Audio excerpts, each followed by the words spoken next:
সোনারগাঁও যান, ওয়েস্টিনে যা। হ্যাঁ, আমার এই ভাঙ্গা দোকান থেকে কথা বলছেন। আমরা সারা তো ওরাও আসল, আমরা একদিন বিক্রি না করলে কই থেকে নিবো ওরা? একটা দোকানদারি করেন, কয় টাকা বেচেন, কয় টাকা ভাড়া দেন? আমি কই ভাই আপনি যদি শুনেন তাহলে আবেগ হয়ে যাবেন।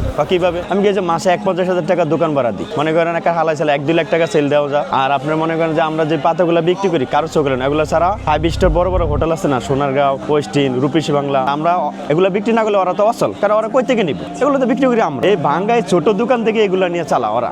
দিনে বেলা হলে শো বইয়া থাকে জিমাই, মোবাইল টোবাইল টিপি। আর রাইতের বেলা হলে চাঙ্গা বেচে কিনা হয় 10টার পরের থেকে। প্রতিদিন একটা সর্বনিম্ন 2 লাখ টাকা করে সেল।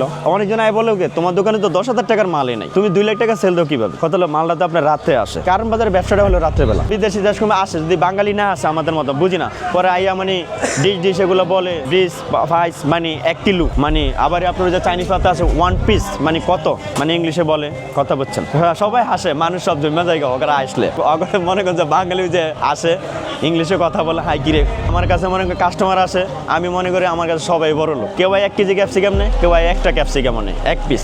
হ্যাঁ 1 পিস নেই আমার কাছে সবাই সমান। কার মনে করেন একটু লুডুস খাবো, কেউ বলে আমার একটা বাচ্চা পিজা বানাই দিব, আই বলে আমি ডিম দেবো, আমার সালাদ লাগবো, আই বলে মনে করেন যে আমার বাসায় মেহমান যাও আমার লাগবো। আবার কেউ বলে যে আমার হোটেলে লাগবো, আমাকে 10 কেজি দাও। বড় বড় হোটেল থেকে মনে করেন যে বড় বড় অফিসাররা আসে, আইসা আমার থেকে নিয়ে যা। রাত্রেবেলা দামি দামি মানুষ আসে আমার দোকানে। এই যে আপনি মাঝে মাঝে আপনার যে কাজী হাজরা আছে না, আপনি যে ছবি করে যে হেও আসে ক্যাপসিকাম কিনুন লাগে, কোট পেরে আমার দ্বারাই আসে। এটা লেমন গ্রাস, এটা সুপে ব্যবহার করে, থাই সুপে লেমন গ্রাসের জুস পাওয়া যায় রেস্টুরেন্টে, আপনি দেখছেন? এই লেমন গ্রাসের যে জুসটা বানায় এটাই হচ্ছে এই পাতাটা দিয়ে বানায়। এটা চাবাই এখানে এটা ব্যালেন্স করে জুস বানিয়ে খায়, আর থাই সুপে ব্যবহার করে।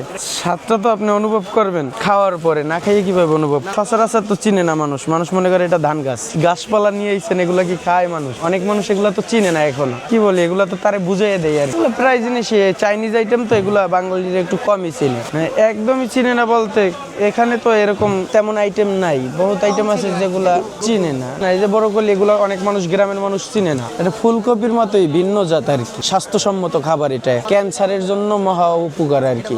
এটা তো কৌতূহল বশত অনেক কথাই জিজ্ঞেস করে মানুষ বা কিছু, অনেক ভিন্ন কালার তো তাকাই তো অবশ্যই থাকে। তারপর এগুলা দেখে ধরে টিপি করে, আমাদের দোকানে আসলে সবাই তাকাই থাকে আর কি। চিনে না অনেক বাঙালি, এগুলা চিনে না বিদায় আর কি তাকাই থাকে, হাত দিয়ে ধরে, লাড়াচাড়া করে, প্রশ্ন জিজ্ঞাসা করে যে কি করে এগুলা দিয়া। এটার নাম হলো চাইনিজ পট্টি, মানে চাইনিজ মাল বেচতে বেচতে এখন চাইনিজ পট্টি হয়ে গেছে। চাইনিজ পট্টি বললে হবে যে হাসিনা মার্কেট চাইনিজ পট্টি যাবো আমি। আমাদের কাছে এই যে ক্যাপসিকাম পাওয়া যায় আপনার সবুজ, আবার আপনার এই যে কালারিং লাল রুদ আছে, হ্যাঁ অনেক সুন্দর এগুলা দেখতে, বুঝছেন? না এগুলা মিষ্টি। আবার এই যে আপনার বিটরুট আছে, এগুলা খাইলে নাকি আপনার শরীরে রক্ত হয়। এটা বিদেশি আপনার এই যে ড্রাগন ফলের মতন একবারে ডাইরেক্ট লাল টকটকিয়া। এই যে দেখেন, দেখছেন অনেক সুন্দর। 5 স্টার যে আপনার হোটেলে যে লেটেস্ট পাতা যায় যে বার্গার বানা, এই যে এখান থেকে নে, আমার কাছে থেকে নে।